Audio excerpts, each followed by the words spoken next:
In an August 23, 2016 New York Times editorial, David Brooks argued that the failure of leadership in public service stems from the fact that people find themselves, quote, enmeshed in a system that drains them of their sense of vocation, close quote. Brooks describes vocation in its most common terms as something you're called to, the use of your skills and gifts for the common good, something you cannot not do, even in the face of hardship. He's looking for what he calls a revival of vocation in public and professional life. Brooks invokes a fairly common secular approach to vocation today, in which there is no obvious caller.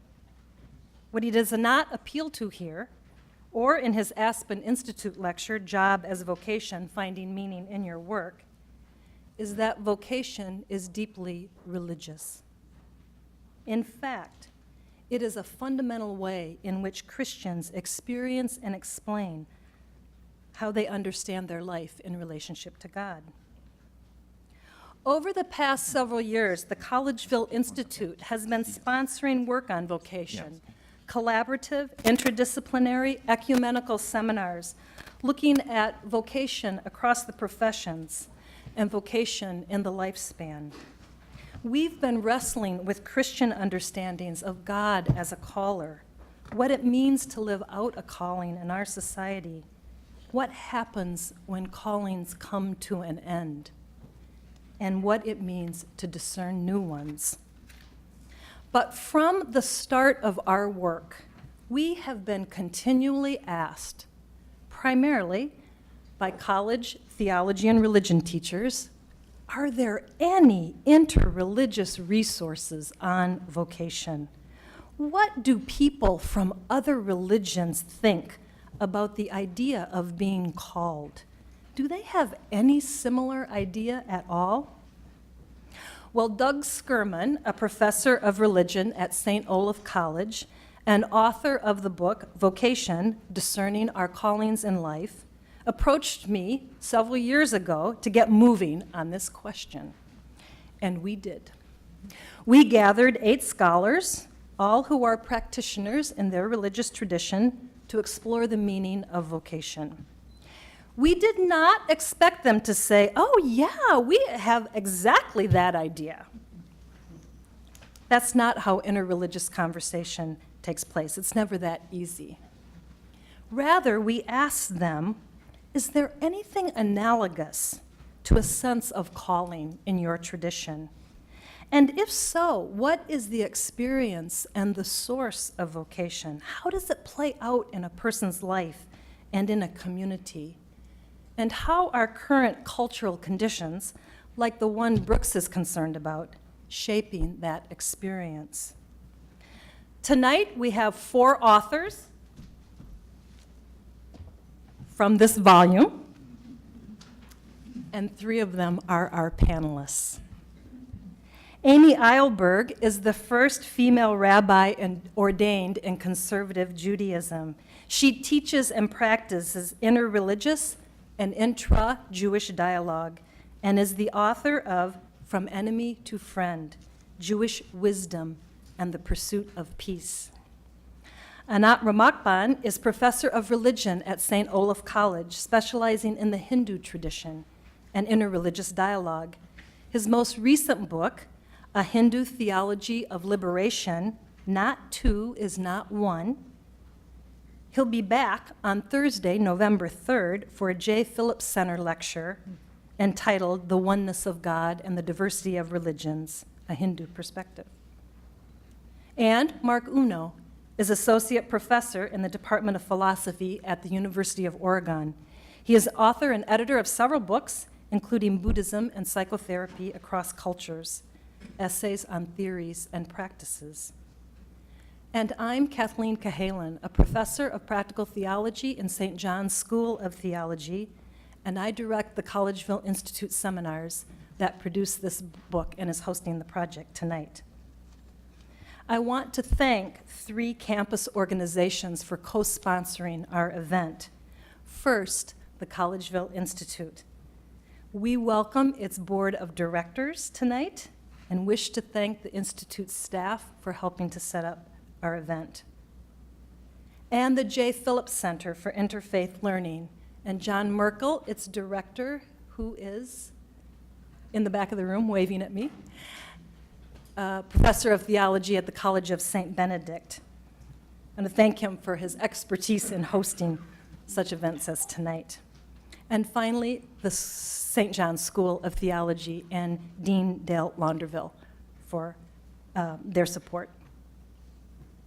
So I've asked each panelist to speak for 15 minutes about 4 questions that comprise the part of the chapters in this book, to briefly describe their tradition's understanding of calling, any of the key concepts and terms that are analogous.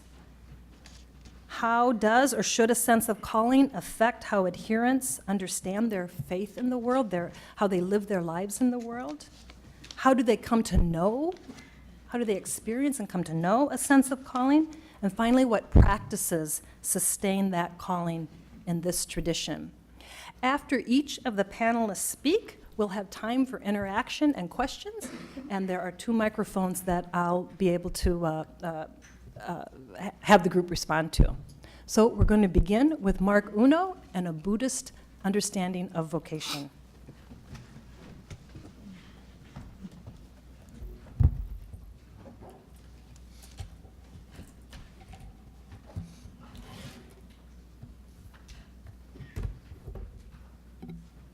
Good evening. We'd just like to express a brief thank you to Kathleen, the Collegeville Institute, the J. Phillips Center, and St. John's School of Theology. This has just been a wonderful process for myself, and I think for others as well. I've been engaged in interreligious dialogue for, scary to say, nearly 30 years, but this project and this process has been one of, if not the best, of that type of project that I've had the great honor to be invited to be a part of. And that's because throughout this process, not only do we have the expertise of so many wonderful scholars and practitioners, but under the expert guidance of Kathleen Cahalan and Doug Skirman, we've become friends and got to know each other and learn from one another, and I treasure this experience. Buddhism doesn't have a God like Christianity, Judaism, or Islam. Instead, the Buddhist view of reality is based on a sense of profound interconnectedness with all things, all people, all creatures, nature, and ultimately the entire cosmos. It's a sense of connection that is so deep that ultimately it is beyond words. In that sense, to awaken to reality in Buddhism is to realize the deep flow of the oneness of reality beyond words. This awakening in Buddhism is called Bodhi, and the oneness to which we awaken is called the Dharma, the deep truth of the universe. In this view, most are capable of taking partial responsibility for connections, but often fail to understand our profound responsibility for all of our connections. For example, I know that I'm responsible for my job, my family, my contractual obligations, my sense of loyalty, and so on. But when things don't go right, or I don't feel connected to things, then I tend not to take responsibility. And in fact, we could say this is our natural tendency, which Buddhists tend to attribute to the momentum of our actions, or what Buddhists call karma. If there's a problem at work, then do I step forward immediately, even if it's not my fault alone? Or do I tend to look for someone else who might be to be blamed? Even though I drive a car that produces greenhouse gases, I tend to excuse myself by saying it's a highly energy efficient car that produces less carbon emissions than many other models. So instead, I tend to say, oh, it's the oil companies, or Congress is not doing its job. In Buddhism, practice is designed to take us deeper into our awareness of connection with all beings, all things, so that I become more fully aware of my karmic responsibility to overturn bad karmic tendencies and to take ownership of the deepest reality of the self, which is continuous with everything that is in the universe. Most Buddhist traditions have forms of contemplative practice, such as seated meditation, chanting, bowing, listening to what are called Dharma talks, a kind of Buddhist sermon. Through these kinds of practices, we become more aware of the undercurrent of our thoughts, more deeply aware of our emotions, more fully present in our bodies. In the awareness of our thoughts, I began to see that I tend to avoid facing certain kinds of thoughts. Have I really paid my fair share of taxes? Here's looking at you, politicians. And chase after others. How come I didn't get the bigger raise?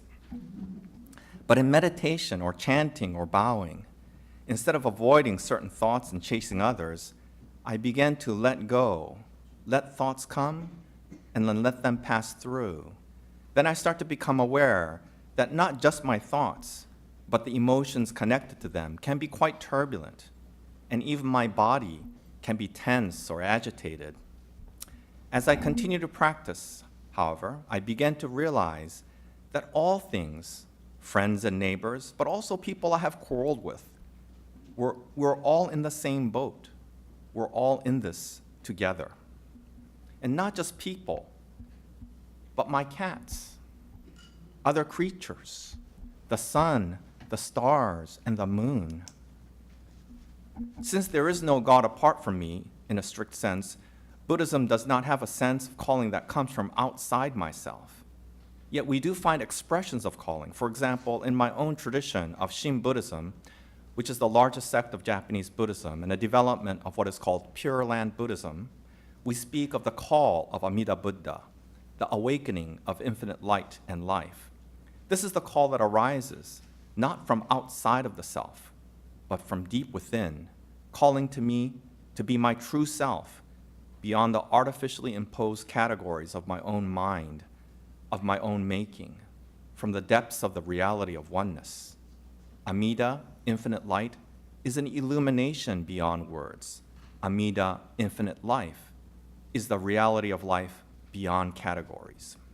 In that sense, in Shin Buddhism, the call is the call of life itself, but with a capital L, because ultimately it is beyond even the distinction between life and death. But because our usual perception of life is limited by the categories of my own mind into which I attempt to pigeonhole reality, it is as if I have become blinded into a kind of narrow tunnel vision of the ego's own making. Thus, we refer to our usual everyday self as the self of blind passions, of attachment, of ego power, or self-power, and the true self of oneness as other power, because it arises as the power of cosmic oneness that is other than ego. This is encapsulated in the main practice of Shin Buddhism, which is chanting the name, which is Namo Amida Butsu, which is derived from the classical Indian language of Sanskrit, Namo Amitabha Buddha, which means I bow, realizing my narrow-mindedness, awakening to my foolishness, and therefore spontaneously led to entrust myself to the power of the awakening of infinite light and infinite life. Just want to conclude by telling a brief story. A story with a Minnesota connection, since we're in Minnesota. I taught at Carleton College for 4 years, so it's always wonderful to come back to Minnesota. And I had a wonderful student named Emily. She was one of the most brilliant students I've had in my 20-some-odd years of teaching. But I got an urgent message from her husband, Chris, several years ago saying she was seriously ill, and friends and family had been pouring in to see her at the hospital. But finally, she felt she couldn't hold on anymore. And her family asked, is there anyone else you want to see? And she said, I need to see Mark. So I flew down to UCSD Medical Center at Hillcrest in San Diego.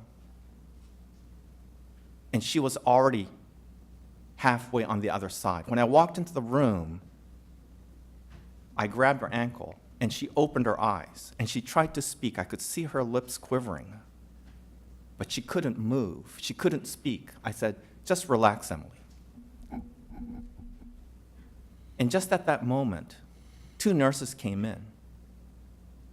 One carrying her premature daughter that she had to have prematurely so that she could go on chemotherapy, just 5 weeks old. Because Emily couldn't move her arms, her mother, Lynn, and her husband, Chris, placed Emily's hands around Eloise. And as soon as she did that, the nurse said, "Look, Eloise's oxygen level just shot up to 100%. And then the other nurse said, "Look, Emily's heartbeat has slowed to the relaxed rhythm of a mother who knows." In that moment, one life just coming into this world, one life just getting ready to depart, but their hearts beat completely as one, mother and daughter.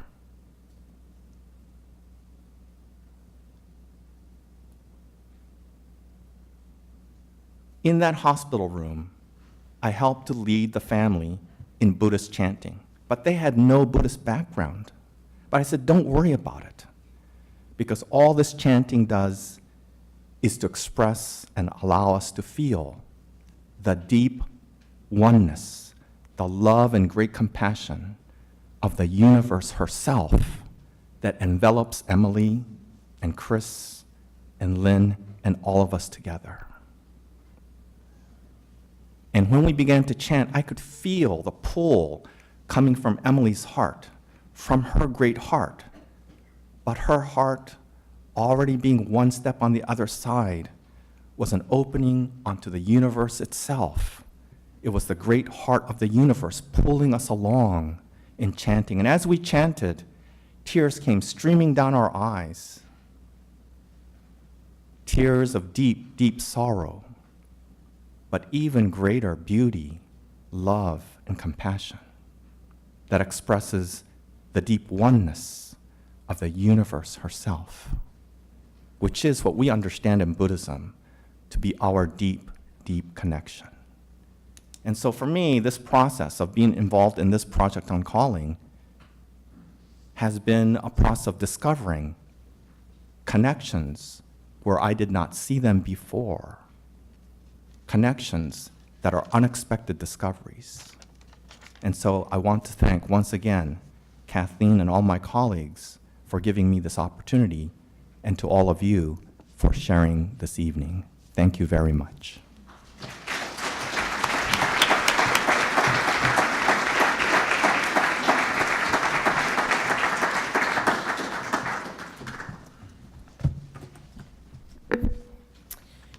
Mark is a hard guy to follow. So this may get tedious, but I too want to thank Kathleen. I too have done a lot of, we all have done a great deal of interfaith work in our lives, and there was something very special about the way we were brought together for this project, exploring not only both what our traditions had to say, but also how through us and through our relationships with one another, we could bring those traditions into conversation with one another. So the dialogic quality of it has just been remarkable. And I want to thank Kathleen for flattering me by describing the authors of the volume as 8 scholars. In truth, there were 7 scholars, 7 academics, and a rabbi. And the reason for that is very clear and launches into, this is not just the woman who has to say something deprecating at the beginning of the talk, because that's what women do, but it moves directly into the content. I don't know how many Jewish scholars, Kathleen's partner, Doug Skirman, tried to engage in the subject of vocation. I suspect that he received many negative answers, because it's clear that most Jewish scholars and most rabbis and most Jews would say vocation, calling, are not Jewish concepts. Christians do that. We don't do that. So in his travels, Doug found his way to my husband, who's a taught Judaism for many years at Carleton College, and they had finally reached the right place because my husband then was able to say, I don't have anything to say about this subject, but my wife does. So they got me. And the reason that's significant is that the first thing that I have to say about the Jewish view of vocation is that there is a very, very widely held, and one must say legitimate and authentic view that vocation is not a Jewish concept. There are a number of different dimensions of that belief that this concept has no presence in our tradition. There is an ancient Jewish tradition dating back nearly 2,000 years to the Talmud that says that direct communication between the divine and human individuals ended with the latter prophets, Haggai and Zechariah and Malachi. I never know how you say those names in English, but I think you get the point. Which for us, that was the end of prophecy, and anyone who says that they're hearing God after that is either arrogant or insane.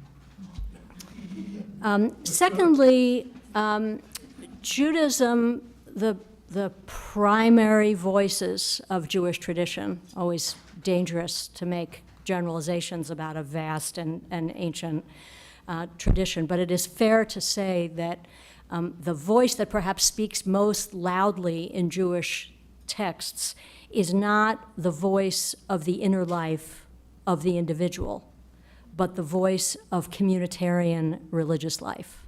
We talk about ourselves in the plural. A week and a half from now, Jews around the world will be celebrating Yom Kippur, the Day of Atonement. Even when we confess our sins, we confess them in the plural. We have sinned, we have betrayed, we have stolen. We have stolen. We do, arguably, according to this narrative anyway, we do everything in community. There are questions to be raised. That view can be interrogated, of course, but that's the sense that God would speak individually to anyone in post-biblical times is foreign or even discordant. For sure, there is no sense in Judaism of religious leadership being a calling after the time of the prophets. There is no sense that rabbis get called any more than doctors get called, or certainly Jewish educators get called, or people get called to any other significant work. And also the idea of calling sounds strange, in particular to the very large number of North American Jews in particular, who really are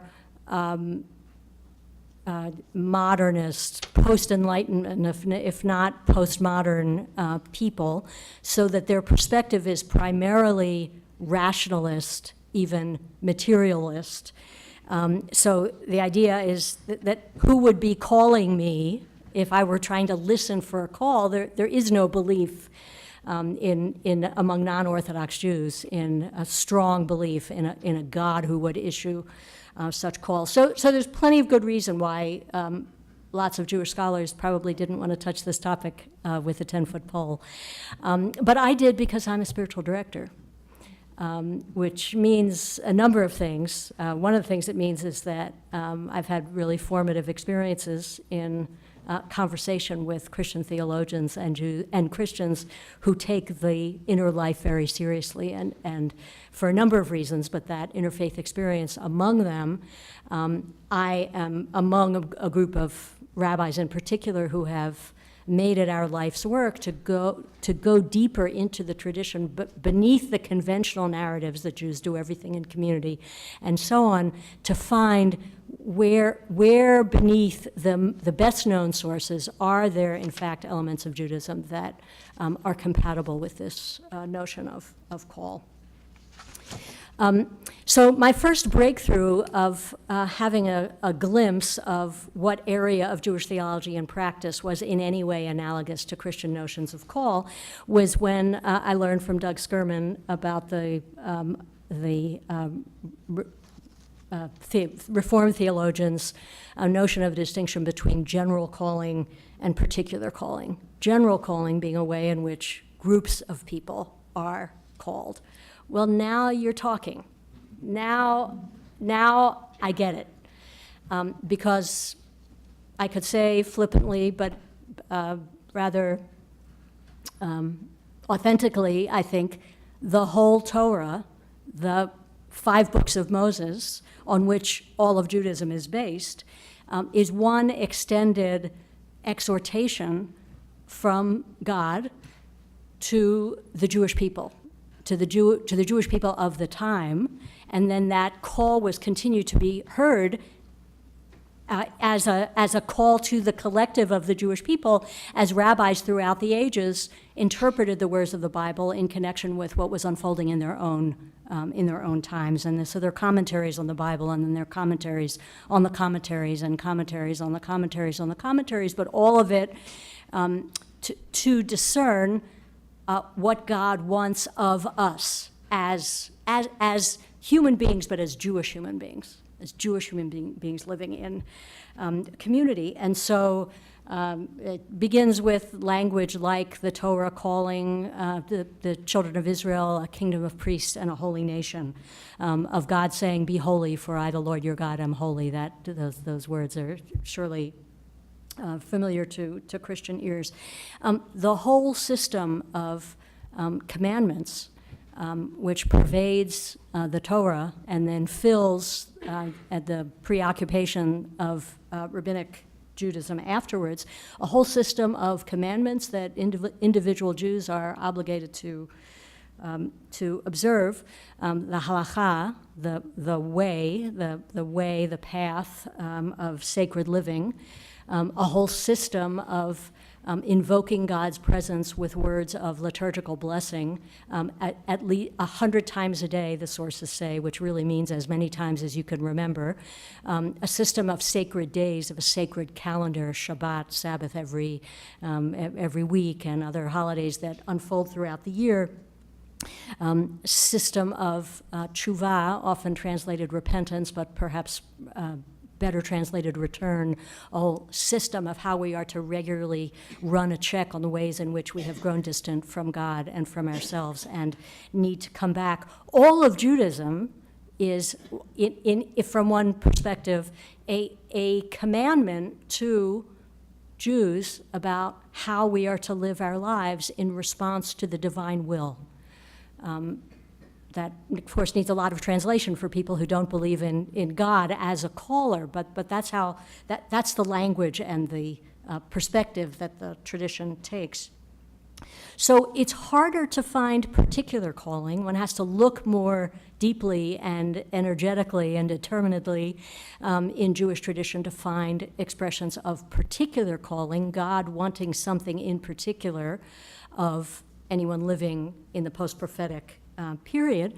But I found in rabbinic Judaism there is talk about what's called the Ruach HaKodesh, the Holy Spirit, which means literally Holy Spirit, which means something different. That in Jewish language that means someone who's endowed with a kind of inspiration that comes from God. There is talk occasionally in rabbinic literature about a voice, a disembodied voice that occasionally talks to people, usually talks to rabbis, but talks to other people as well. In the Hasidic tradition, and that is the heir, the 18th and 19th century plus heir of the earlier heir, H-E-I-R, descendant of the earlier sources of Jewish mysticism, where there is a lot more talk about the inner life, and a lot of talk about what the Hasidic masters called dveikut, literally suggesting a cleaving to God, a closeness, an intimacy with God. They talk a lot about, in particular, how the Rebbes, the religious leaders, live a very elevated, enlightened life in which they are literally cleaving to God. Their attention is with God all of the time, but the concept is offered to all of us. The Hasidic masters also, of course, all of Judaism from the Torah on talks a lot about createdness in the image of God as something central to not just the Jewish psyche, but to the reality of being a human being. But the Hasidic masters take that further and elaborate a notion of there being within each soul a divine point. And this is more than just the general, all of us being created in the image of God, but something particular, some particular part of God that's embedded in my soul and in the soul of others. And there are, you have to work hard to find it, but there are texts that talk about a particular path that God wants of each soul. I found myself thinking about the story of Moses. So I've been talking all along about how to discern a Jewishly authentic notion of something like call in the post-biblical period, but examining the story of Moses' call story, as their call stories throughout the Bible, particularly of prophets, illuminates some of the ways in which individual Jews, even those who don't have a strong God belief, can pursue and develop a sense of how to live a life, a life uniquely oriented toward God, beyond that which every member of the Jewish community is supposed to do. Moses' call story includes the story of the burning bush, in which, as I was saying to someone at dinner, Moses sees something extraordinary as he's walking through the desert. A shepherd, he sees a bush aflame.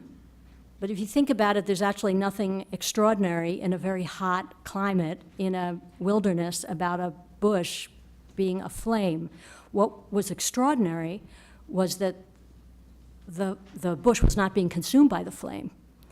And that was an aspect of the situation that Moses could only discern by taking his time, by engaging in a kind of attentiveness, in turning aside, as the biblical text says, to look and to watch and to resist the temptation. This is my 21st century riff, to run along and do his work, but to actually look deeply and to see, wait, this is an ordinary sight, except over time it unfolds that there's something unique here, something that I need to pay attention to. And so attentiveness and patience are aspects of discernment of call that are available to contemporary Jews. In the Moses story, of course, there's a very strong sense of wonder. Moses is open to the presence behind the burning bush being something miraculous and beyond. Moses was open to the guidance and the wisdom in the sight that he was seeing.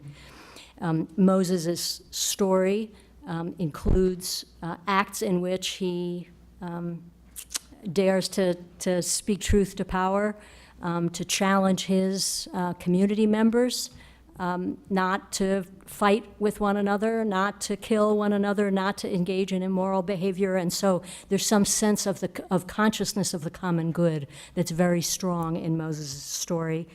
And Moses, as we know, and is true with other prophets as well, speaks very clearly, frequently in the voice of humility and self-doubt.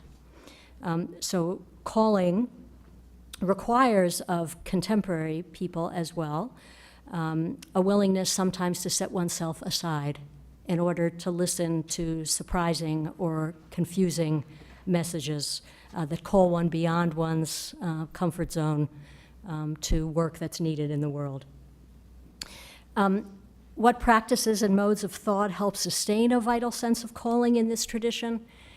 The truth is, when one looks for it, one finds it everywhere. Some Jews hear God's voice, many Jews hear God's voice in the process of studying Jewish text. And study is absolutely, at least as primary a Jewish way of communing with God as is prayer. Study is at least as central a religious activity for Jews as is prayer. So hearing God's voice in the text is a primary way of hearing wisdom and guidance from beyond, no matter what your specific understanding of who and what God is. Prayer and worship and a life of ritual surely is a way in which Jews still can hear God's voice and open themselves to divine guidance. Again, a week and a half from now, we'll be observing Yom Kippur, and at the very end of that day, in my synagogue and many other synagogues, in the very dramatic last hour of a 25-hour fast, the ark that contains the scrolls of the Torah is left open, and members of the congregation, this is a new custom, members of the congregation are invited to come up and spend some time on the pulpit, standing in front of the open ark. None of us believes that God, whoever and whatever God is, literally lives in that ark, and yet in that very rarefied moment of very, very powerful, intense communal prayer, individuals step into that place of a powerful sense of the sacred, and it's clear that very important things happen. And finally, I must say, for many Jews, including and especially those who consider themselves secular Jews who don't relate to a notion of God, social action, social justice work, what has become the ubiquitous phrase tikkun olam, which is repeated so often in English that some people now ask, well, how do you say tikkun olam in Hebrew? Because tikkun olam sounds like an English phrase. But it does mean repair of the world. It means something a little different in the ancient tradition than the way it's being used today. But it's interesting that phrase has been rehabilitated from the ancient tradition and has been used by a great majority of Jews, including millennials and younger, as a central, orienting, commanding way of creating a life, a command to participate in the process of repairing the world. So to close, I want to close with one ubiquitous Jewish prayer that I would never have said until this project was a calling text. It appears in all the Jewish liturgy. We say regularly to God, purify my heart, v'taher libenu l'avdecha be'emet, purify my heart that I may serve you in truth. Take that statement out of the communitarian context in which it's usually read in the prayer book. And what is that but a turning toward the one, the holy, the beyond, with a deep desire to find a way to use my heart and to use my life in a way that is sacred and a way that is good for others. Thank you so much for your attention and for the project.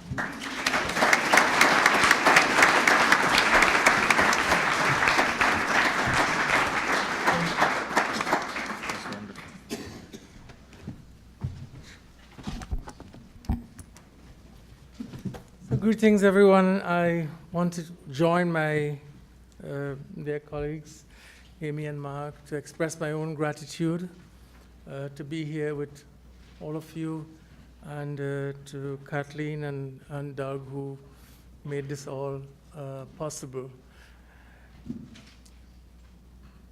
This project was a challenging one for me for many reasons. First, as you know, Mark and I think Amy also mentioned, there is no history of explicit reflection in the Hindu tradition on vocation in the same way that it occurs within the Christian tradition. So I didn't have many texts and many commentaries that I could turn to and find what Hindu philosophers and theologians were saying about this subject. And perhaps even more challenging the absence of a history in the commentarial tradition on this topic is the widespread assumption that the work that one does, the right work, is hereditary work. In other words, I'm also dealing with a tradition in which the system of the caste system, as you might know, has had a deep impact and influence and informed work choices. And so the whole idea of following hereditary work is a deeply entrenched idea. Of course, it's changing, but it's still present in the tradition, which would be an easy solution to the question of vocation. What should I do? Look to what your parents did, but it's not so easy. So my challenge in this project was really to ask my tradition and to ask myself, what is there in the tradition that I can retrieve that speaks beyond the caste system and addresses the human quest or the young Hindu quest for meaningful choices in work? How does the tradition speak to the contemporary young person coming from my tradition who can't follow hereditary occupation but is struggling to make a choice about occupation and wants to do this in a religiously informed and committed way? What does the tradition say? So what I did in my chapter is to see what are the salient insights, and then to see if these salient insights may be disconnected from the hierarchy, the oppressive hierarchy of caste, and have some sort of universal credibility or value. So my chapter in this book is a very constructive chapter. And I was trying to speak not only to persons of other traditions to share something about Hinduism, but I had very much in mind the young Hindu who wants to look to tradition and asks, what does my tradition tell me about choosing meaningful work in this world? And given the tremendous diversity of the Hindu tradition, I also had to look in particular places. And so I centered my inquiry in a very special way in the text, the Bhagavad Gita, which is a dialogue between Krishna and Arjuna occurring on the battlefield and has to do with right and proper choices. So in my chapter, I retrieved certain central insights, and I sort of tried to offer interpretations of these insights outside of the hierarchy, the oppressive hierarchy of the caste system. And a few of these have Sanskrit names, so I just mention them quickly. The first one is Swabhava. Swa means one's own, and Bhava means nature. So Swabhava is a term that occurs very frequently in the Bhagavad Gita. And I think it's appropriate to translate it into English as one's own nature. The intrinsic nature of a human being is spoken of as his or her Swabhava. And the Bhagavad Gita does speak of and commends work that flows out of this intrinsic nature. Work that expresses Swabhava is commended and praised in the text. In fact, the text seems to suggest that work that is in accord with one's Swabhava offers deeper fulfillment. And if it doesn't flow out of Swabhava, there is frustration and there is dissatisfaction. This is part of the conversation between Krishna and Arjuna. One of the interesting things is that given that this is a tradition that has a cyclical view of time, the opposite of life is not death but rebirth, it is possible that what I speak of as Swabhava is not inalterably fixed. It is not that one has the same swabhava throughout every cycle of existence. And this may be something that's very good. It offers the possibility of choosing work that may differ with each birth, or even work that differs in the sequence of one particular lifespan, which is a reality for most young people today who might be moving from one profession to the other. But the underlying argument that I hold on to is that in the Hindu tradition, there's clearly a discourse about the need for harmony between inward disposition and outward activity that even may lead itself to the possibility of multiple choices in a single life. Now, of course, the challenge, as I said, is how do you discern this swabhava? How does a human being today discern what his or her swabhava is? And here we had, I come back to the problem that I identified before, where you had the caste system claimed to be an answer to this question. Your swabhava is determined by the family into which you were born, and the family into which you were born is a consequence of karma. So you can tell your swabhava by looking to who are your parents and what they did. But this is not very helpful for us. It's not something that we can argue today. So the rigidity of the caste system. But I do make a lot out of this swabhava and try to extricate it from the idea of hereditary work. I think it can stand on its own. It doesn't have to be part of the apparatus of the social system of caste. Now, if we focus on swabhava alone, then it leads to a highly individualistic understanding of the meaning of work and the choice of work. But in the Gita, there is a second important insight that I retrieve and put it next to swabhava. And it also has the word swa, and Mark spoke of dharma. Swadharma. So swabhava and swadharma. And what I do there is the word dharma, Mark gave one meaning of it, refers to the essential nature of something. It's a dharma. But dharma in its root meaning also means that which sustains, that which holds together. We can speak of dharma as the corpus of values and actions that sustains life, that sustains existence. It is based very much on the idea of an understanding of the interdependent and interrelatedness of all existence. The opposite of dharma is adharma, that which causes fragmentation. It causes chaos. Dharma moves to unity. It moves to harmony. So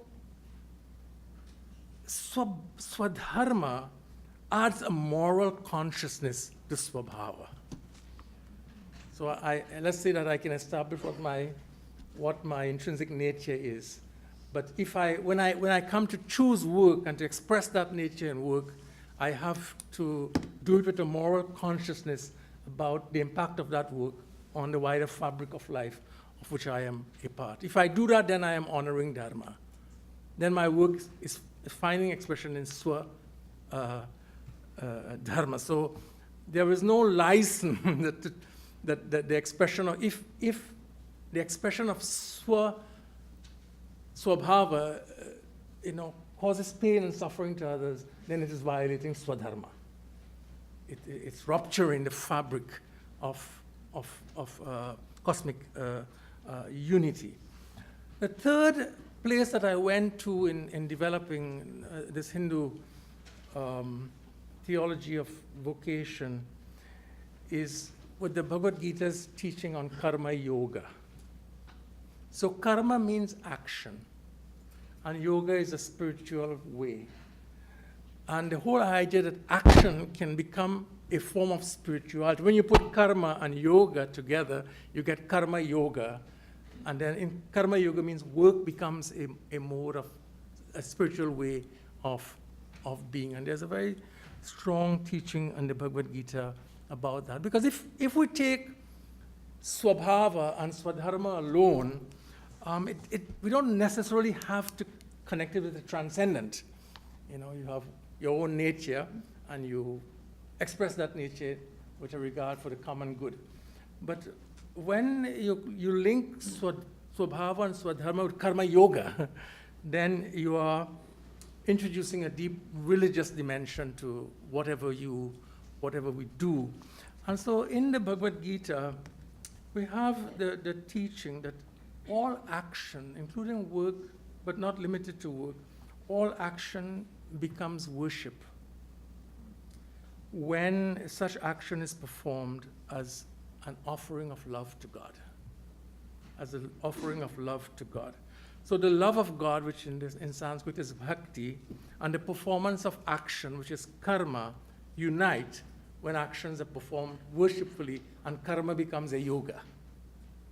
And action becomes a mode of spiritual expression, which, of course, is always cognizant of Swadharma, of the good of the whole. The fourth dimension of my chapter is, this is in the Gita, but is broader than the Gita, is the doctrine of divine immanence, which is very strong teaching in the Hindu tradition. The teaching that the divine exists equally in all beings. Amy spoke about the divine image.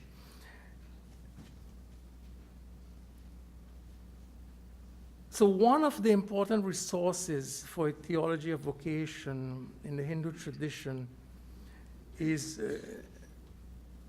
the discerning of the divine presence in every being. So if the offering of work that is done for the love of God becomes a yoga or a spiritual way, that is deepened when I am able to see the divine existing in the one who is the recipient of my work. You know, I remember in Skirman's book, and I know all of you will be familiar with this, the parable in Matthew, what you do for the least of these, you've done for me.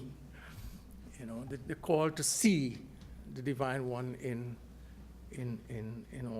all forms. All of these arguments may be seen also in the context of the fact that the Hindu tradition is one that does not make any sharp distinction between the secular and the sacred. Dharma embraces the totality, it's a very holistic approach to life, so that the goals of life in the Hindu tradition include the acquisition of wealth, the enjoyment of pleasure, and all of these can be spiritualized if one has the universal common good, or Swadharma, in one's radar. There are many things today that make this theology of vocation very difficult for young Hindu men and women. And I think that these include the fact that we also are deeply informed and influenced by the culture of consumerism that measures human success and even human worth by material assets. And there are strong pressures to select the work that we do primarily on the basis of its income possibilities. Within the Indian community in the United States, there's a very popular saying, which we say it jokingly, but I think it illustrates what I want to say. We say that every Indian child has three choices. You'll be a doctor, you'll be a lawyer, you'll be an engineer, or you'll be a failure.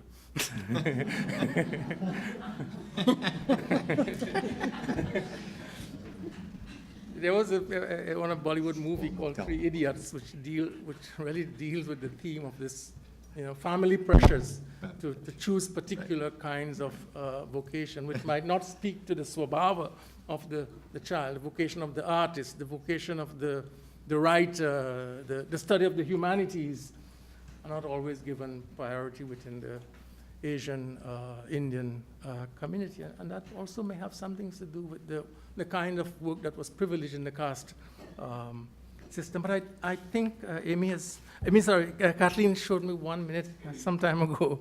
So I think I have to stop here.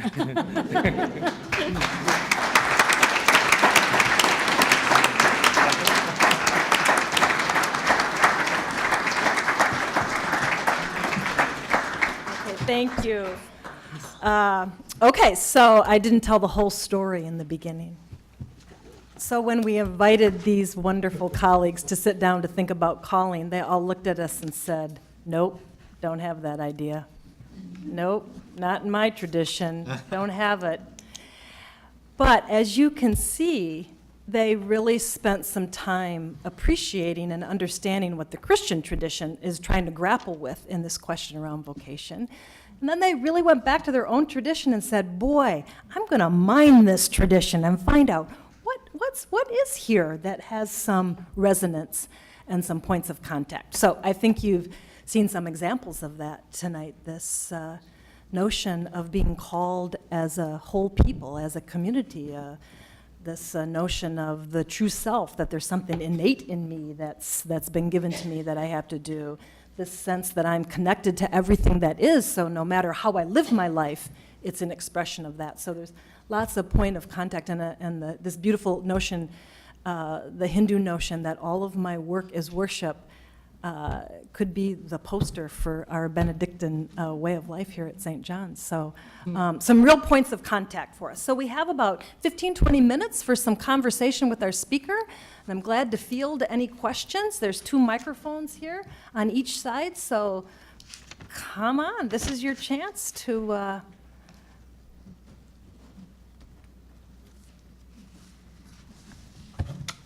Anita.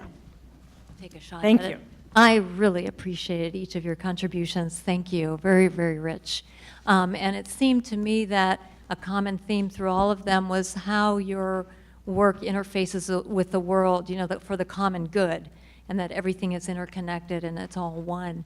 And clearly I heard that consumerism is one of the eroding forces. What might be some other things that you see in new generations, and do you see hope for claiming some of these beautiful essentials of these rich traditions?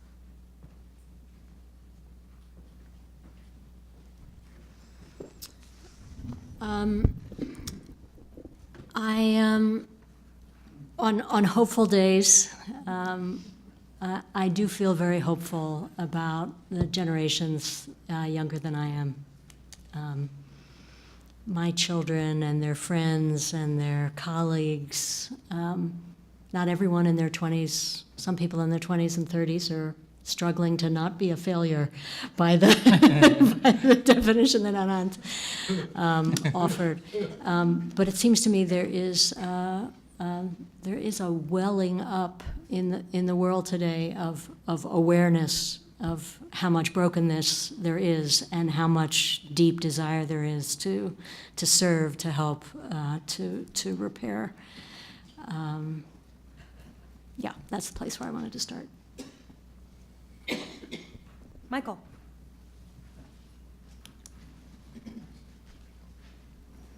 Thank you, everybody, for being here. Raymond Panikkar said to be religious is to be interreligious. So when we talk about vocation or life path or urge of one's way of life, how does vocation speak to you in the sense of really doing interreligious dialogue in the first place, of kind of crossing the borders, as it were? Thank you for that question. I think for me, it's a very easy question that you raise, a very important question. I would not have written this chapter that I wrote in the way that I wrote it if it were not for the dialogue that preceded the chapter. And a lot of my work, I embraced this, Michael, I embraced this invitation from Kathleen because it was an interreligious project.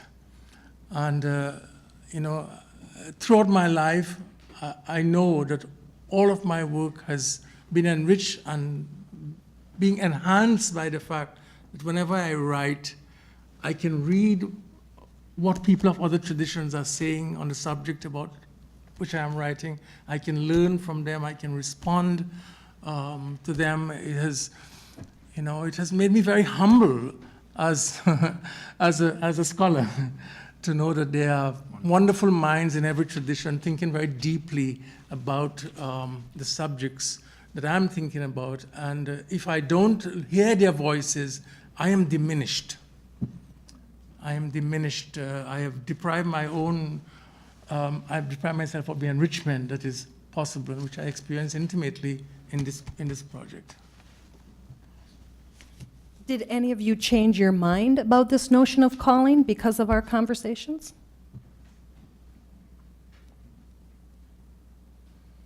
Mark, didn't you have a total conversion? So the process itself was wonderful because I did have a strong resistance to trying to fit aspects of Buddhist tradition into the category of calling. But because we had time, 2 workshops over 1 year, plus the process of editing, and now this opportunity also, and St. Olaf's tomorrow, that it gave me space and time to think about drawing out strands that resonated. And I very much resonate with both what both of my colleagues here have said about engaging people from different traditions and faiths. One of my colleagues at Loyola Marymount University, Jane Fredericks, advanced the notion of interreligious friendship as a theological virtue. And I think that's deeply resonant in very important ways, because unlike earlier generations, we have come to recognize the intrinsic diversity of our global culture. And to be a citizen of the world means to become conversant in all that the world has to offer. And not just as an accidental tourist going to see the highlights, but engaging at a deeper level, that learning about others' humanity, learning about others' religious and spiritual traditions, in fact, holds a mirror up to me and illuminates me and my path in life and my spiritual path in life. And in that sense, this project has been wonderful in doing that.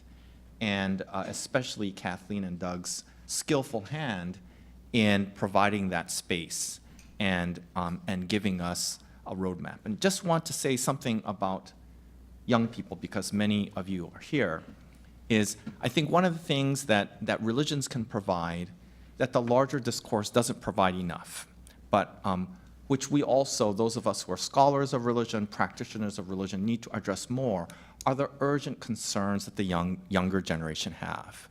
Because we are at a historical moment in which we as a species have created problems for us that are of a magnitude much greater than in earlier times, of climate change, of global financial crises, of resource depletion. And I think that the religious traditions around the world have deep, deep resources for how to navigate these things that may differ from what we're used to thinking about, applying technology, solving the immediate problem. They may not be so pliable.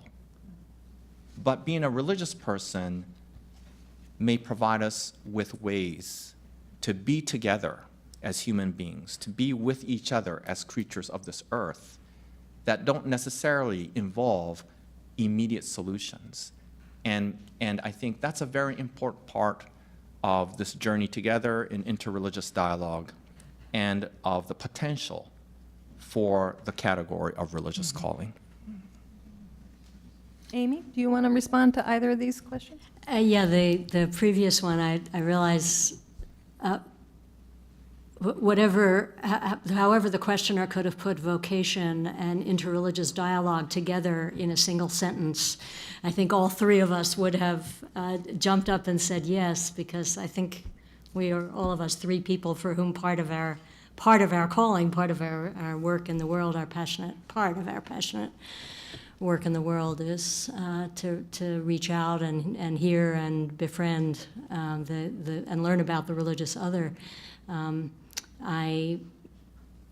It seems clear to me that among the 2 or 3 things that the world needs most is capacity to hear and befriend the other, whether that's the religious other, the national other, racial other, and so on. So I have personally a very primary calling to do that kind of work in a variety of different ways.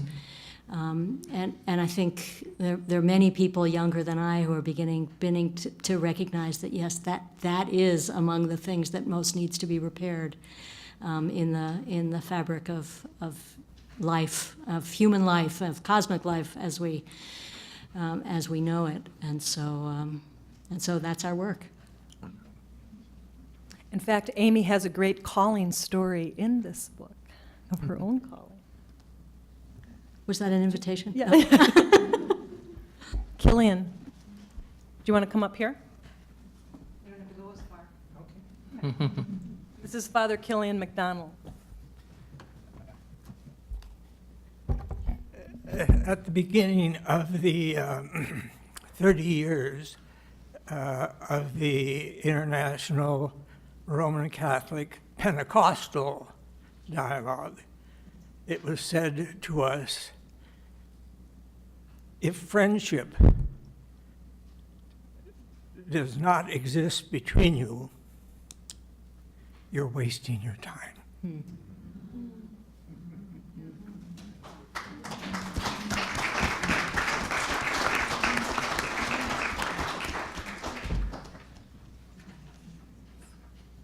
Some other questions? Yes, please, come. You can just come on up to the microphones if you want.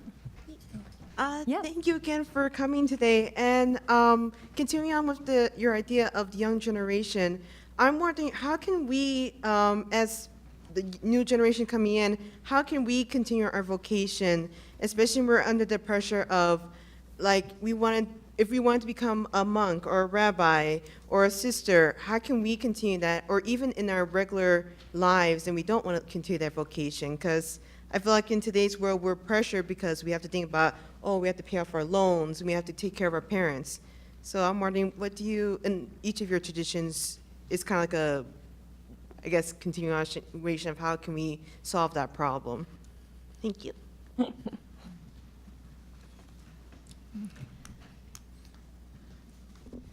I want to just make a brief comment. So wonderful that you raised such a good question. And I'm just going to put forth one concept, which is curation, curating a life. More than ever, the art of curating a life is so critical in this age of social media.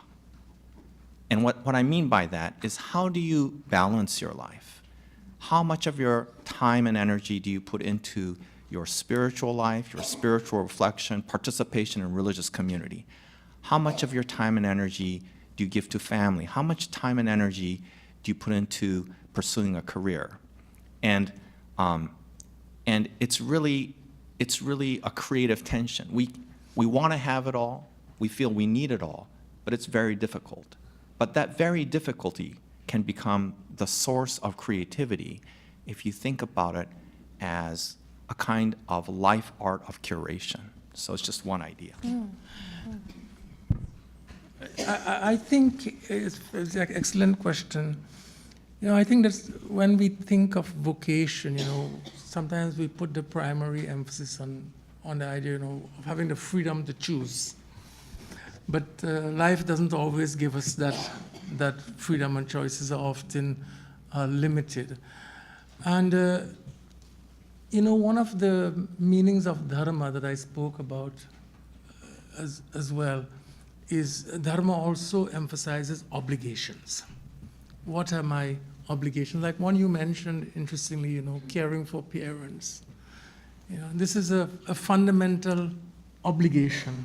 And the fulfillment of obligations are not always easy. They are very demanding. And I turned to the text, the Bhagavad Gita, because it dealt with that kind of situation. Here was a soldier, Arjuna, who was trained as a great warrior and who was always willing to fight. But he came in a situation where it was a question of justice. But when he looked across, he saw that standing on the other side were members of his own family, his teachers, his friends. They were all fighting an unjust cause, and now he had to make a choice. And he wanted to run away from that fight because he recognized those who were standing against him. He couldn't engage them in battle. It was not it's a difficult choice. And very often, I think your question highlights the challenges of choice and the difficulties of vocation. It's not always about, it's sometimes, doing that which we would prefer not to do, but finding meaning, but doing it also meaningfully. Yeah, that's kind of what I wanted to say too. First, thank you for the beautiful question. I hope this will sound respectful and not flippant when I said my initial, the answer that arose in me to your question is, you said, how can we pursue vocation given? My question back to you is, how can you not? How can you imagine a life in which you are not, which is not a life of service, which is not a life of love and connection? How can you imagine many decades of life unfolding, before you, absent meaning and connection and service? And one can do that. I mean, one can live a life of meaning and purpose and also be a doctor or a lawyer or an engineer, right? Doesn't necessarily require poverty. This great call story about two different people working at building a cathedral. Their job is to move rocks. And someone went and interviewed the various guys who were among the rock movers, and one of them said, it was one, how do you like your work? Oh my God, it's so hot and it's so heavy, and I'm, sweating, and it's real, I just hate every minute of it, but, I need it, for the paycheck. And another one says, with every rock that I move, I contribute to the construction of a beautiful, sacred house to which people will stream and have their spiritual needs met. So in that sense, it's as much a matter of intention as it is the choice. What do I do? And I want to say one other thing. This is a story I really wanted to tell. So shortly after, I think I had already submitted my essay. It was in Kathleen's hands and the publisher's hands. And my daughter, who was at the time 29, called me up and said she had decided that she was going to leave all the structures of her life in San Francisco. She was going to give up her apartment, give up her job, give up some relationships in order to go to Jerusalem to spend 6 months writing a biography of a Palestinian peace activist. And I'm an Israeli-Palestinian peace activist, so the content I certainly understood, but my response as her mother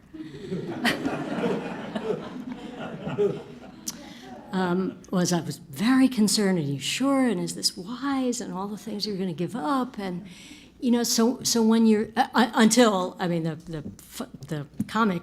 I think the punchline of the story is that it took me a while listening to her, and I was realizing that she was speaking the language of calling that I have been writing about and thinking about and listening about all this time. That's great. She was speaking exactly in the language of calling, which really, helped me to open, to really embrace and admire. So yes, that adds on to the. It's not easy. Sometimes you have to put up with a lot of negative feedback from people that you love who don't understand or who can't yet support. But when you cannot not do it because it is your call, then eventually you have to say yes to it. Yeah, it's beautiful. Okay, Daryl. Just quickly, what this suggests is, I think for all three of you, is that there's some unwinding of scripts involved in vocation. Unwinding some of the scripts that young people have heard from their parents or their Right. teachers or whatever. Right. All well-intentioned, Right. but getting in the way of what you're talking about. Right. People who told us who we were supposed to be and what we were supposed to do. Yeah. Just want to briefly add to that. So another way of putting it is, how can you not take the risk to live your life? But you have to take that risk within reasonable bounds. So everybody has a different risk tolerance.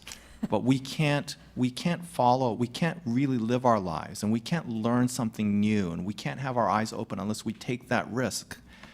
But for each person, what constitutes acceptable risk differs. So you have to measure for yourself, what is the risk at this moment in my life that I can take that will open my heart, open my life to what I really feel I want to do, I need to do, I'm called to do. So an awareness of balancing safety and risk in living your real life. Okay, I'll take one last question. If you don't ask it, I will. So anybody got something burning? Go ahead. I just can. You sure can. Shout it out. In every one of your talks, the idea of religious practice came up, and I'm thinking, this is college, I'm thinking liturgy, right? This is whatever action we perform in the world, whether it's prayer, meditation, or it's, our actual actions in our occupation, seems central to every faith tradition, including Christianity, that was represented tonight. Do you think that a loss of religious practice today, especially among younger generations, is contributing to the loss of an idea of vocation and making it harder for us to discover, just to have a sense of, I have a responsibility to seek that out? Yes, I agree with you. I think the loss of religious practice has been preceded by a loss of the sense of the sacred in our lives, and an orientation to that. If we've lost a sense of the sacred mystery that envelops us all, when we lose that, then we lose also a value for all of the practices that keep us centered in the sacred, that orients our lives. And all of our traditions are rich in offering us those kinds of practices. So I think that both go together, and I think you've pointed out to a significant loss when those kinds of practices, centering practices in all of our traditions, are no longer. I mean, it's the kind of question that I've had many discussions with my own children, that you can't really be religious without a daily routine of religious practice. It involves, in Sanskrit we say, it's a marga, it's a way. It's a way of being. And central to that way is a certain forms of religious discipline, daily religious discipline that are necessary. So I am with you in the concern that you raised. Okay. Well, before we end, there's a short commercial break. And that is, the bookstore has books to sell. And one of them is this book on interreligious views of vocation that the four of us have a chapter in. I wrote the chapter on the Catholic tradition. Doug Skirman wrote a chapter on the Protestant tradition. In addition, there's a chapter on Islam, Taoist and Confucian traditions, and a secular view on vocation. So, and each of our panelists tonight have a book for sale over there if you're interested in any of their work. And on your seats, there's more on vocation. There's a lot of resources that we've produced, but I really want you to look at the very bottom one. We have a series of videos of people talking about calling in their life. And for our interfaith videos, Mark did one on Buddhist notions of calling. Amy did one on Jewish notions of calling. So if you'd like to hear more about what they have to say about, you can look on our website for those videos. Thanks for coming out tonight. We appreciate your support.